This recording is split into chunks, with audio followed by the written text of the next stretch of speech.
مضمون بہت ہی پچھلی دفعہ انہوں نے بتایا تھا لیکن طبیعت کی خرابی کی وجہ سے پوری طرح نہیں بتا سکی تھی. علامہ صاحب کا بہت ہی مشہور مضمون بیت المعمور سے مراد مسجد اقصی سب سے دور والی مسجد.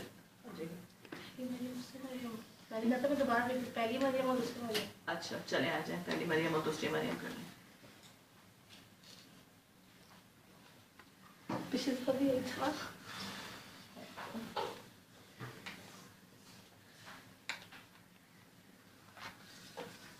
نحمده ونصلي على رسوله الكريم اما بعد فاعوذ بالله من الشيطان الرجيم بسم الله الرحمن الرحيم رب اشرح لي صدري ويسر لي امري واحلل عقدة من لساني يفقهوا قولي رب زدني علما.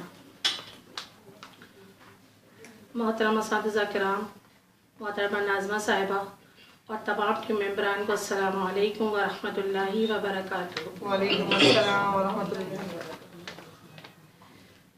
پچھلی دفعہ طبیعت خرابی کی وجہ سے میں اپنا مضمون مکمل نہیں سنا سکی تھی, تو آج پوری کوشش کروں گی کہ آپ کو پورا مضمون اپنے الفاظ میں اور کچھ مضمون سے ہی دیکھ کر بتا سکوں. پھر آج کا مضمون پہلی مریم اور دوسری مریم کے بارے میں قرآن مجید جانتا ہے. علامہ صاحب کا بہت ہی خوبصورت, ہر مضمون کی طرح بہت ہی خوبصورت اور بہترین مضمون سورہ مریم کی آیت نمبر 28 کو لے کر قرآن ویب سائٹ میں ایک غیر مسلم اینکر لائن کی طرف سے سوال اٹھا, اور وہ آیت ہے یا اخت ہارون ما کان ابوک امرأ سوء وما کانت امک بغیہ.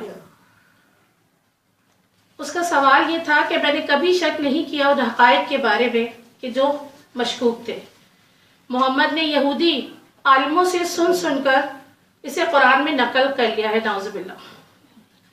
حتیٰ کہ قرآن بائبل کی غلط یاد کی گئی بے بنیاد کہانیوں پر مشتمل ایک مجموعہ ہے.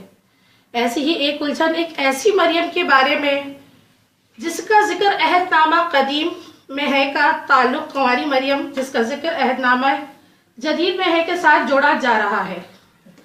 ان دو الگ الگ شخصیات کے مجموعے کو ایک ہی نام سے ذکر کیا گیا ہے. اسی وجہ سے قرآن میں کہا گیا کہ عیسیٰ مسیح کی ماں ہارون کی بہن ہے. تو یہ تو تھا اینکر لوئل کا سوال, ایک غیر مسلم اینکر لوئل کا سوال, جس کا جواب محترم جناب علامہ الیاس ستار صاحب نے قرآن اور حدیث کی وضاحت سے پیش کیا. اور وہ جواب یہ تھا کہ 3 ماہ کی عمر سے موسیٰ علیہ السلام مصر کے شاہی محل میں پلے بڑھے, اور ان کی بڑی بہن ہارون, ان کی بڑی بہن مقدس مریم اور ان کے بھائی ہارون علیہ السلام مصر کے مشرقی سرحدی علاقے گوشین میں اپنے رشتہ داروں کے ہاں پلے بڑھے. اور جو بھائی بچپن میں ہی, بھائی یا بہن جو بھی بچپن میں ہی الگ ہو جاتا ہے تو اس کو بنسبت ساتھ رہنے والے بہن بھائیوں کے کم یاد کیا جاتا ہے, یا وہ بھائی جو ساتھ رہ رہا ہوتا ہے وہی زیادہ مشہور ہوتا ہے. اسی لیے مقدس مریم کو بھی ہارون کی بہن کہہ کر مخاطب کیا گیا. اور اتفاق جیسے پہلے بڑے بزرگوں کے نام پہ پہلے کے لوگ اپنے بچوں کے نام رکھا کرتے تھے, اسی لیے حضرت عیسیٰ علیہ السلام کی والدہ مریم علیہ السلام کا بھی نام رکھا گیا. اس لیے قرآن مجید میں بھی ان کے قبیلے کے لوگوں نے کہا ہارون کی بہن, اللہ نے نہیں کہا. اور جب مریم علیہ السلام کو مخاطب کیا گیا اس آیت کو کہ ہارون کی بہن, نہ تو تیرا باپ باغی تھا اور نہ تیری ماں, نہ تو تیرا باپ برا آدمی تھا اور نہ تیری ماں باغی تھی, ان کے قبیلے کے لوگوں نے ہی کہا, اللہ نے نہیں مخاطب کیا.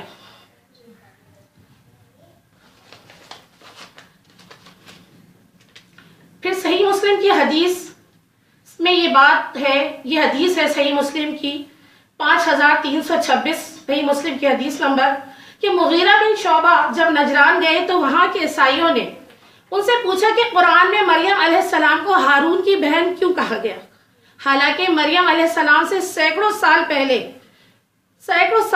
گزرے ہیں. وہاں وہ کوئی جواب نہ دے سکے اور واپس آئے اور بارگاہ رسالت صلی اللہ علیہ وسلم اس واقعے کو بیان کیا. حضور صلی اللہ علیہ وسلم نے کہا کہ بنی اسرائیل کا دستور تھا کہ وہ اپنے بڑے بزرگوں اور انبیاء علیہ السلام کے نام پر اپنے بچوں کے نام رکھا کرتے تھے. تو اسی طرح مقدس مریم کے نام پر مریم علیہ السلام کا بھی نام رکھا گیا. پہلی مریم یعنی کہ مقدس مریم ہارون علیہ السلام اور موسیٰ علیہ السلام کی بہن. ان کے خاندان کے لوگ بہت نیک لوگ تھے. مقدس مریم بہت نیک تھی. قرآن میں بھی جیسے ان کا ذکر کیا گیا کہ اللہ پاک نے ان کو موسیٰ علیہ السلام کو جب ان کی ماں نے دریا میں ڈالا تو وہ ساتھ ساتھ گئیں اپنے بھائی کو دیکھنے کے لیے. ان کی ماں نے ان کو بھیجا. تو وہ بھی نیک اور خاتون تھی, مقدس تھی, تو اس وجہ سے ان کے نام پہ مریم علیہ السلام کے کا بھی نام رکھا گیا. اور اتفاق سے ان کے بھائی کا نام بھی ہارون اور ان کے والد کا نام بھی عمران اور مریم علیہ السلام کے والد کا نام بھی عمران تھا. تو اس وجہ سے ان کے نام پر مریم علیہ السلام کا بھی نام رکھا گیا. پہلی مریم اور دوسری مریم دونوں کے والد جیسے میں نے بتایا کہ عمران تھا. عبرانی میں عمران کو عربی میں عمران کہتے ہیں. اسی طرح میری, مریم اور مریم تینوں ایک ہی نام ہے لیکن تلفظ اور لہجے کی ادائیگی الگ الگ ہے. اس لیے عیسیٰ علیہ السلام کی ماں مریم کا نام ہارون کی سگی بہن مقدس مریم کے نام پر رکھا گیا. اس لیے لوگوں نے مریم کو ہارون کی بہن کے نام سے پکارا جبکہ اللہ نے نہیں پکارا. قرآن مجید میں صاف لکھا ہے کہ توریت فرعون کے ڈوبنے کے بعد نازل ہوئی اور زبور حضرت داؤد علیہ السلام پر نازل ہوئی اور انجیل حضرت عیسیٰ علیہ السلام پر نازل ہوئی. اسی لیے قرآن پہلی مریم اور دوسری مریم کے بارے میں بہت اچھی طرح سے جانتا ہے اور اس بارے میں کوئی کنفیوژن نہیں کہ مقدس مریم حضرت موسیٰ علیہ السلام حضرت ہارون علیہ السلام کی بہن تھی اور مریم علیہ السلام حضرت عیسیٰ علیہ السلام کی ماں تھی. اور ان دونوں کو لوگوں نے ہی ہارون کی بہن کہہ کر مخاطب کیا, اللہ نے مخاطب نہیں کیا. اسی لیے قرآن پاک میں پہلی مریم اور دوسری مریم کے بارے میں کوئی کنفیوژن نہیں. اللہ تعالی ہمیں اور آپ کو قرآن مجید پڑھ کر سمجھ کر اس پر عمل کرنے کی توفیق عطا فرمائے اور ہم اللہ تعالیٰ کی مطلوبہ مسلمان بن سکیں. وآخر الدعوانا الحمدللہ رب العالمین.